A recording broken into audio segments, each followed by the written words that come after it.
In this video essay, I will be discussing how modern capitalist societies, with their constant demand for productivity and profit, not only damage our happiness, but also the natural environment.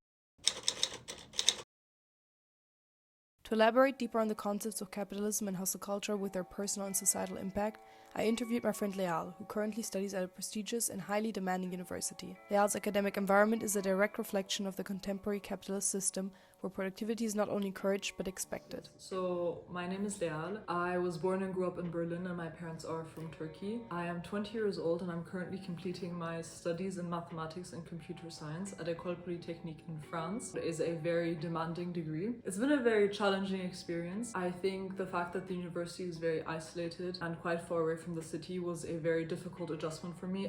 Leal's experience can be seen as representative of many students worldwide, facing similar struggles and institutional regulations, often at the expense of their own mental health.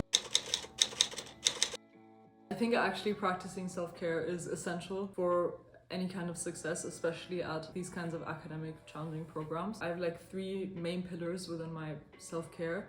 One of them is sleep, very fundamental. It's also the one that I struggle with the most. So I invest a lot of time into my sleep hygiene, thinking about very mindfully when I should stop working, when I should stop looking at my screen. The second one is exercise. I'm someone who's very active.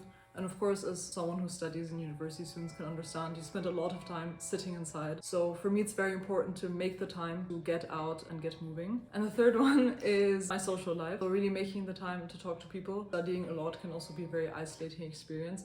And because I'm very tired all the time, I find it quite hard to motivate myself to actually go out in the evenings and talk to my friends. That's also something that I'm very conscious of. I think sleep has to be the most difficult to uphold. Even if I physically make the time for it, I find that because of all the stress I'm under, I can't sleep properly or can't reach a very high quality of sleep. The academic pressure, all these different deadlines to deal with keep me awake at night, they make me quite anxious. Our social lives are also impacted heavily. I live on this campus with essentially its own microcosm. So all you end up talking about with people is university, because that's kind of all we do in our daily lives, that's kind of all we see, which makes it even harder to gain some distance and relax and take a break. Everyone is very stressed. That also makes social interactions kind of loaded and there's a lot of tension, everyone's tired. It's being very honest about what I need, which sometimes for me is hard because I always feel pressure to always be working. Whenever I want to engage in a free time activity, I think to myself, oh, but I could technically be studying right now. Being really honest about, is this productive for me? Do I actually want to do this? Being able to prioritize my own needs. But it also goes in the opposite way when I actually have fun, being able to step away and say, no, I should be productive now. The best way I've dealt with the stress by being very disciplined about it, which is, I guess, kind of unintuitive because self-care should come easily and be the fun part. Let's take a look at the commodification of pleasure. In capitalism, everything possible is turned into something that can be bought and sold. We're promised, buy the latest face mask, to feel happier and relaxed, making us think that happiness can be bought. Media set unrealistic ideals of joy, often portraying it as something achieved through consumption, luxury products, perfect influencer lifestyle with expensive skincare routines, etc. But what is pleasure? Taking Euphemia Russell's definition, pleasure is a lifelong internal practice to feel good for ourselves and the collective. We need to learn and know what our understanding of joy is and how it can be achieved to regularly practice it. As capitalism has instrumentalized self-care practices, we are often left confused between our instinctive behaviors and societally learned ones. I think in a general sense, it means freedom and a lot of time. I have, again, many activities that I feel bring me joy, but I can't really be present for them because I know in 10 minutes, in an hour, I'll have to be somewhere else working, although I don't want to. I think most of the things I learned are from my parents and honestly therapy. I feel that most media I consume at least encourages opposite behavior. It is a lot about people being work-centered. Also, when I, for example, went through high school, we were always just pushed to always work more. And I feel that young students, university students, are just never given the tools to really create boundaries with the workspace because it's just not in the best interest of capitalism. Apart from media, our culture, thus religion, traditions, but also family and communities teach us what happiness is. Since our sense of what pleasure is gets constructed by external institutions, and people in academia seek external validation, as they want to please their teacher with good grades, for example, to feel better about themselves. Thereby, they do perform pleasure, but based on someone else's opinion, which they mistake as their own.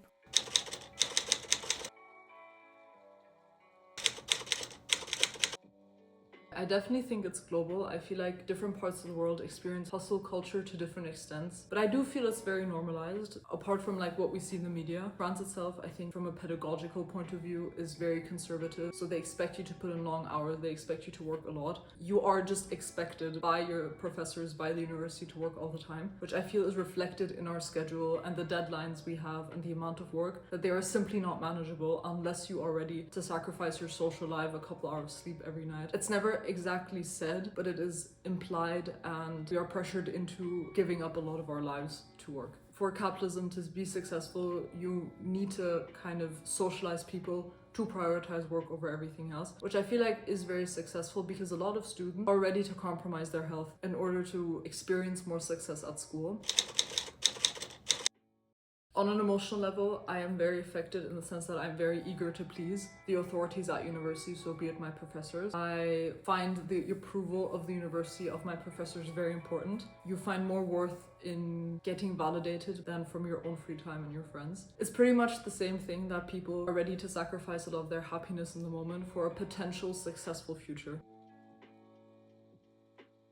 Actually, all parts of my life I feel like have been negatively impacted by hustle culture. So the first one is my nutrition as well. I'm someone who loves to cook and puts a lot of thought into what I eat. It saves time to eat served meals or eat out at the canteen. It's more convenient to me. So I've sacrificed part of my nutritional needs. It affects my relationships a lot because I find it very hard to relax when I'm in this general state of anxiety. When I'm there, I find it hard to be focused and really enjoy myself.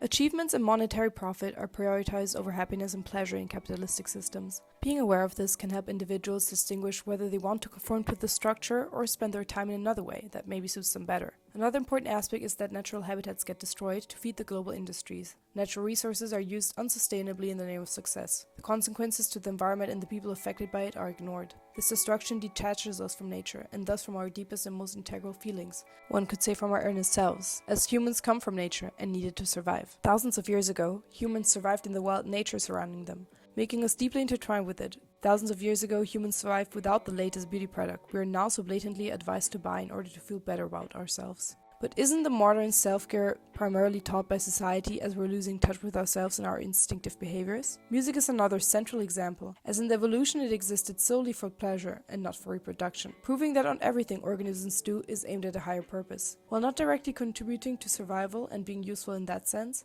music and art are deeply integral in an organism's experience, as argued further by Charles Darwin. Evolution has shown that dancing was fundamental in the Stone Age.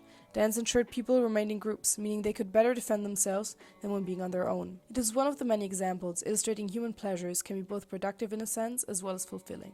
One does not have to exclude the other. I argue that it is the ignored daily joys, as unproductive as they are framed by capitalism, that in the end are the most productive ones, as they ensure our well-being, that make us function and survive. And isn't that what capitalism needs? Functioning human beings to keep the ever-constant global machine going? As Audre Lorde stated, the personal is political, meaning our personal experiences and identities are deeply interconnected with larger societal and political systems. Embracing our desires is an act of empowerment, especially for women whose bodies constantly get commodified in the mainstream media. But in reality, our bodies instinctively know what is best for them. I believe individuals should always be guided towards a liberated and meaningful experience, instead of thinking happiness can be bought.